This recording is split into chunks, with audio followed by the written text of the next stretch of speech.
Hello everyone. Welcome to today's webinar, which is on optimizers and loss function explained. I am Dhanashree Meshram and I am thrilled to have you join us. Whether you are new to deep learning or looking to deepen your knowledge and understanding in deep learning, today's topic is fundamental to how your model will learn and improve. We will explore how optimizers and loss functions are the backbones of model training. We will explore about how optimizers and loss functions plays important role while we do a model training. Okay, so let's dive into our today's session. So why optimizations and loss function matters? That is the first thing. Okay, so in the yesterday's or a previous lecture, we have understood about what are the different, how the image processing pipelines and how the hyperparameter tuning works, and what are the different regularization techniques. So in the today's topic, we'll understand specifically about what are the different optimization techniques and the loss functions. Okay, and how we can improve this losses with the help of this optimization techniques. So imagine you are a teacher. Someone will have a new skill. Someone who is having a new skill. Okay. The loss function is like their feedback. It tells them how far they have come or how much they need to improve without any feedback. It's really impossible to know where you stand or what to improve, even if you are not getting any feedbacks. Right? So the optimizers, on the other hand, acts like a coach or a tutor, we can say.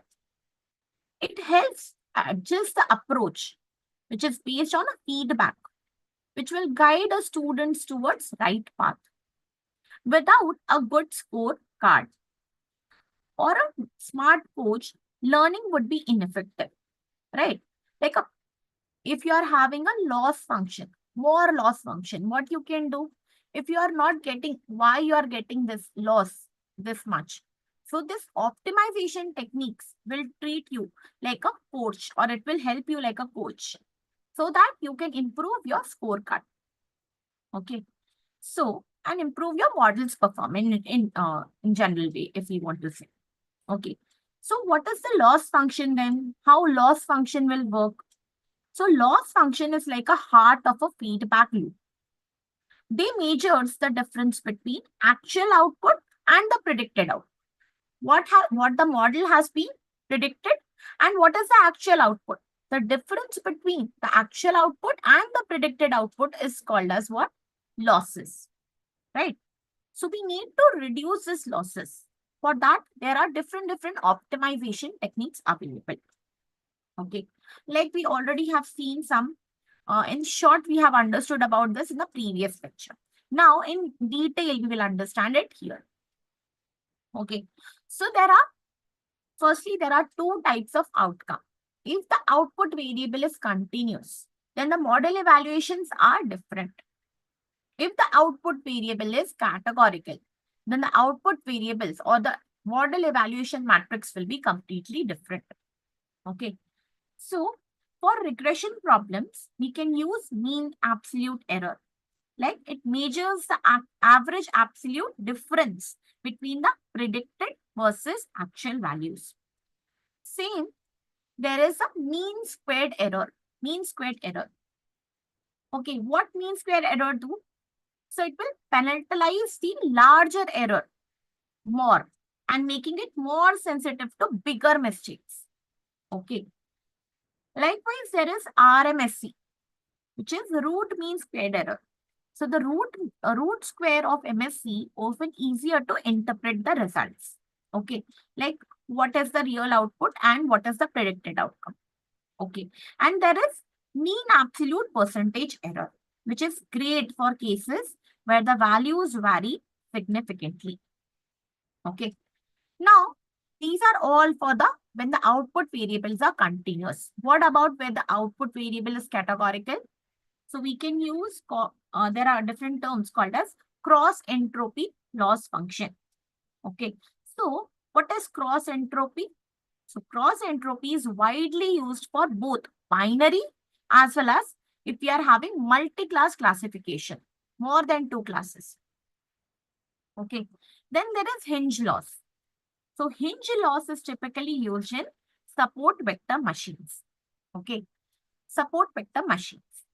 Then your choice of loss function depends on the type of model output. Like if it is a regression problem or if it is a classification problem. Okay. So depending upon your classification, like depending upon your problem. Okay. If the output variable is continuous or if the output variable is categorical, we will define our loss functions, which loss evaluation matrix we should consider. Okay. Then there is optimizers. Once we know how far off our model is, like what is the difference between actual output and the predicted output, the difference if we know, the next step is to reduce the error. Now we want to reduce this error. Okay, the difference between the actual output and the predicted outcome. We want to reduce the difference between two so that our error will be reducing. This is where the optimizers comes into play. Okay, so optimizers adjust the weights of the model. Okay, weights of the model based upon the gradients calculated during the back propagation. Okay, how back propagation will work. Okay, so once we understood that, okay, the difference between the actual output and the predicted outcome is more, what we will do? We will again go backward. We will back propagate our model. Okay, by doing back propagation, what we are doing? We are updating the weights. At each and every hidden cells, we are updating the weights. Okay, we are updating the weights and again we will evaluate our model. Again, we will check our model accuracy and we will see that now the difference between the two is lesser or is it same. Okay, so for doing this, what we are doing? We are using a back propagation algorithm. So popular optimization techniques. What are the different popular optimization techniques available? Okay, so first is our gradient descent, patch gradient descent. Okay, what this do? What this patch gradient descent will do? So it will update the weight using entire data set at once. Okay, entire data set. Entire data set it will take, it will update the weights of entire data set and it will send it. Again, we will check the output, predicted output versus actual output. Okay, and we will see the difference between the two. So here in the gradient descent, what is happening? We are updating the weights using entire data set at once. So the accuracy, when it comes to accuracy, the simple gradient descent will not have that much accuracy, or what we can say, it will have some accuracy, but it will be a slow operation. After doing this, we will again, after sending this entire data set, we will evaluate our model. Again, we will do the prediction. If again the loss will be more, again we have to do the same thing. So it is a slow process. Then there is stochastic gradient descent, which uses one sample randomly at a time, which is faster, but it is noisier as well. Okay, it will select some samples or some inputs. It will update the weights and it will move forward. We'll check the output of that and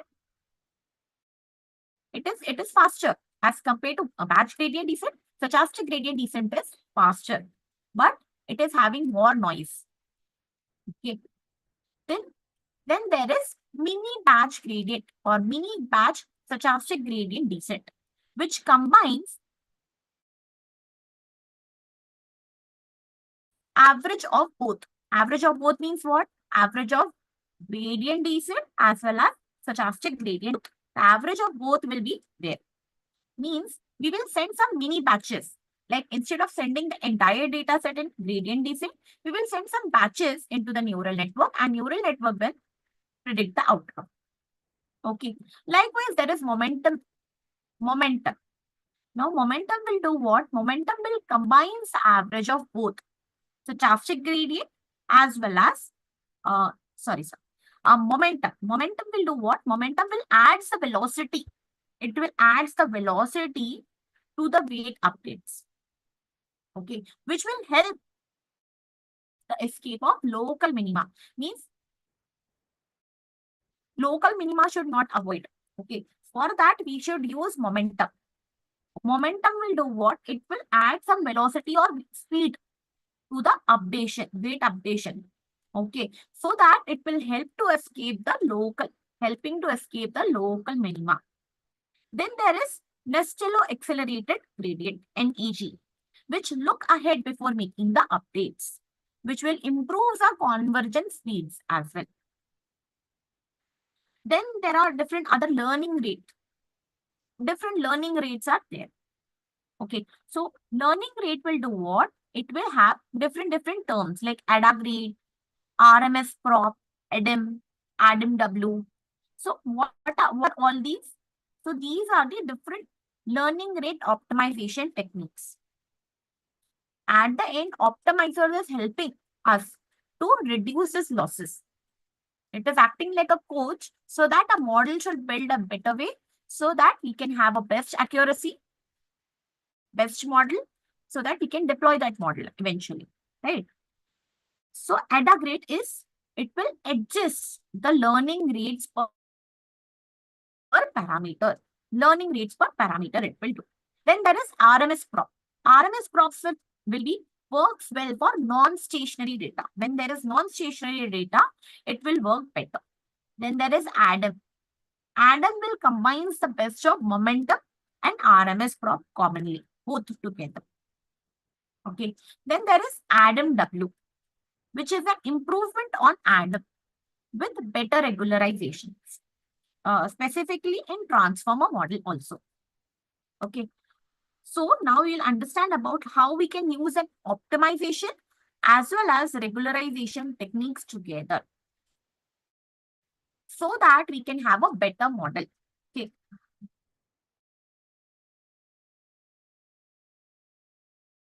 Optimization techniques will do update weight in such a way that it should achieve a lesser accuracy, more accuracy, or what we can say a lesser loss. Loss should be reduced, loss should be lesser. At the end, what we want, this only we want. The actual output versus predicted outcome should be lesser, so that our loss should be lesser and accuracy should be more. So optimization alone won't always yield the best results. So regularization is also a critical for ensuring that your model generates well to a new data. And it will also assure you that it should not have overfitting of the model, overlearning, overfitting. It should be avoided while training a model. So if it is overfitted, what will happen? What will happen? A model will be a model will not do well on a new data, unseen data. Okay. So there are different regularization techniques like early stopping. Okay. Early stopping will do what? Early stopping will hurts the training when the model stops improving itself. Okay. If the accuracy will see if there are 100 epochs we are training, within that 100 epochs, we have understood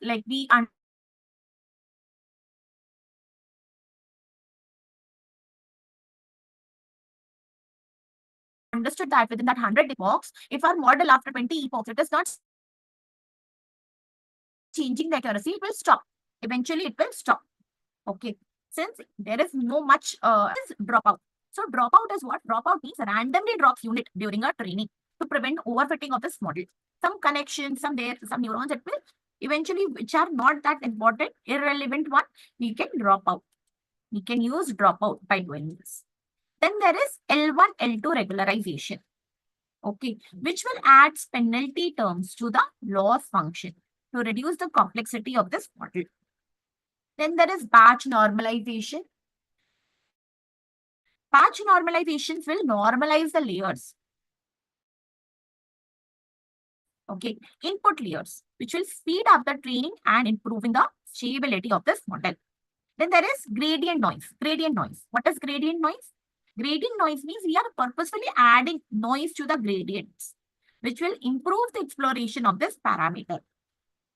Then there are different regularization techniques like data augmentations. What will data augmentation do? It will apply transformations like flipping, rotation, scaling to our data set. Existing data set, we are adding all these things. Flipping, rotation, scaling, resizing, and so on and so forth. Okay, grayscaling, noising, all other things. Okay, so this together will give us a better model. Optimization techniques, along with optimization techniques, regularization techniques. Why we are using regularization techniques? Our model should not be overfit. It should work evenly better with the unseen or a new data. Okay, so and why we are using optimization techniques? Optimization techniques are used to reduce the losses, and while adding a, we can say, to get a, it is working like a coach for this loss function. We know the losses are more, we need to reduce this losses. Okay, so let's summarize up all this. So we have understood about what is this loss function. Loss function means to choose based on the type of problems you are solving. Like if you are problem based on regression, or if you are using by part of categorical variables or classification problem, we can say. Then we have understood about the optimization techniques. So optimization techniques is nothing but pick based on the size of your data. Okay, noise level and how quickly you want the result. That is also there. Okay, based upon your accuracy as well as based upon like how quickly you want the results. There are multiple like patch gradient descent will also give you good results, but it will take huge time. So depending upon that, which optimizer we want, we will take that. Okay. Then there is regularization techniques, which also plays equally important role. Why it is important? To prevent overfitting and ensuring that our model will be generalized well to a new data as well. So for that, we are using regularization techniques. Okay. So as we can see, these are the animation from our website, which is 360DigiTMG. So we can see there are different steps to this. There is first is our data ingestions. In the data ingestions where raw data will be feed into these model, and then like the data can be in the form of textual, images, sensor data, and it can be any other form of data. After getting a data, what will be the next step? The next step will be data pre-processing.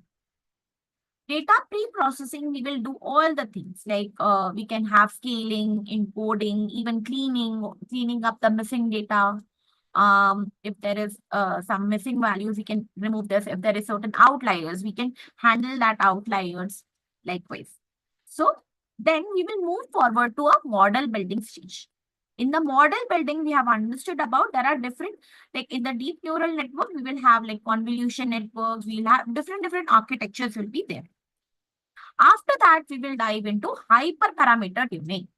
Hyperparameter tunings will have all these terms, whatever we have up till now understood, which are optimization techniques and regularization techniques, as well as it will have a loss function as well. Okay. So what are these? Hyperparameter tuning, where optimizer and the loss functions comes into play. Okay. So continuously the model will be trained. Okay. It will have hyperparameter tuning. With respect to optimizers, we will have a output variable or a loss function, we can say. Okay. So in the forward pass, what we will do? In the forward pass, there will be input data which will be passed to the model, which will generate some predictions. Predictions means some accuracy it will generate, some prediction that will generate what is there inside that image or not, likewise. And then after that, what we will do? We want to reduce this loss function. So for that, we will use back propagation or backward pass. The model will again calculates the error or a loss function using losses using this loss function or a cost function, we can say. And using this information, we will update the weights. Continuously, we will update the weights to this back propagation. Okay. And continuously, this process will go on. Okay. So I hope this is clear to you. Okay. In the next topic, again, we will discuss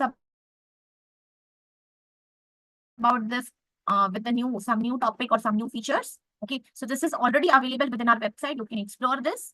Okay. Now let's quickly understand about our coding part. Okay. So here what I had did, I have used this libraries. All these are libraries. PyTorch I have used for deep learning models. I have used scikit-learn for importing our dataset. Since I'm using this AiSPRY dataset, which is a publicly available dataset, I'm directly importing this dataset from scikit-learn import datasets. You can serve from this. There are multiple datasets available from scikit-learn import dataset. There are multiple datasets here. From there, we are uploading this AiSPRY dataset. Okay. Then we are taking train test splits for training and splitting our data into training and test. And then we are using a standard scaler. Okay. So we are training our model here. We are calling our model. We are loading our model. See, we are splitting our model into 80% of training and 20% of test. Okay. After that, we are making into some tensors. Okay. After that, we are using this AiSPRY classification user-defined function wherein we are training this model. This is a what we can say, we are calling like a sequential API. Sequential means in the sequential manners we are calling this. Okay, we can't change this. This will be in a sequence format. Okay, so we are calling this in the user-defined function, and now we are running this model by using a model optimizers. Now in the optimizers, we will have different optimizers. Okay. So we are running with a 50 epochs. And then we are evaluating our result on our test data. We are training our model into training data and we are evaluating our model into test data sets, where we have splitted our data set, right? So now what optimizers we are taking? So we are defining that user defining our optimizers. Okay. As we in today's lecture, we have understood about stochastic gradient descent, ADAM, RMS prop, ADA grade, ADA W, ADA delta. All these are this optimizers, and these are the loss function, cross entropy loss functions. This we are using for a multi-class classification. Okay. So we are using this and we have trained our model on a 50 epochs and we can see our final loss versus test accuracy. We are testing our accuracy on a test data set, not on a trained data set. We have trained our model into training and testing on the test data set. Okay. So here is the output coming when it comes to different optimizers. When we are using the stochastic gradient descent, the final losses is this much and the test accuracy is 86% approximately. Likewise, when we are using ADAM, the final loss is this much and the test accuracy is 90%. You can see here, while using RMS prop, we are getting 100% of accuracy. Likewise, depending upon the optimizers, what we are taking, the accuracy and the loss function will depend. As in why we want lesser losses. The loss should be lesser and the accuracy should be more. Okay, so it depends solely upon the optimizers. Along with the optimizers, it depends upon the regularization techniques as well. Okay, why we are testing on the test data set? Because our model is eventually trained on the training data. We want a model it will definitely going to predict the correct outputs for the training itself.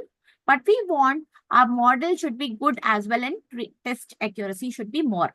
It should equally be good in the testing data. So that is why we are testing on the test data sets or an unseen data set wherein our model was not trained. So this is it, guys, for today. Thank you for joining.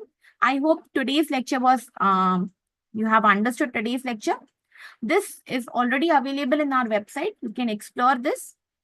Thank you for joining. We'll meet you in the next lecture. Okay. Thank you.